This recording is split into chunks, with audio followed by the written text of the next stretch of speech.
ताड़ू हो। हेलो रहुआ देखा ताड़ू। सुई भी देखी टूट गई लो रजा। फट गई चड्डी हमार देखी पेंटी फट गई सिल रहा बा हो रजा। का बताई हमारा खातिर पैसे निके हो रजा। हमार पति तो बेबड़ा बाबा। हमार तो ध्यान नहीं के देते हो राजा। का बताई बहुत अकेला महसूस करत ताड़ू हो। रात कैसे कटत बा हमें बता बतानी। देखी फटी फटी चड्डी पहना ताड़ू हम। देखी सुई सुई भी देखी देखी रहुआ। रहुआ लोग तो हमारा ना वीडियो शेयर करा ताड़ू ना कुछ करा ताड़ू हो। बहुत परेशान बाड़ू हम। इतना परेशान बाड़ू के का बताई रात भर रोवा ताड़ू हो अकेले बैठे बैठे।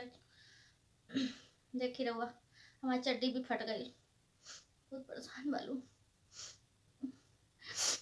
लोग हमारा सपोर्ट नहीं के करत। देखी देखी रहुआ हमारी चड्डी फट गई लोग। ये भी फट गई का बताई हो रजा। बहुत परेशान बाड़ू हो। रहुआ लोग हमारी परेशानी नहीं के समझ पावत हो रजा। बहुत अकेला महसूस करत ताड़ी हो रजा। हमरा खातिर पैसा भी नहीं खे हो रजा। हमारे पति ऊपर से तो मारा ताड़ू इतना कितना मारा ताड़ू देखी फट गई। अब हम एक करके देखो सुई भी ऐसे टेढ़ी टेढ़ी बाहो 1 रुपए नहीं के हमारे पास का बताई हो रजा। बहुत परेशान।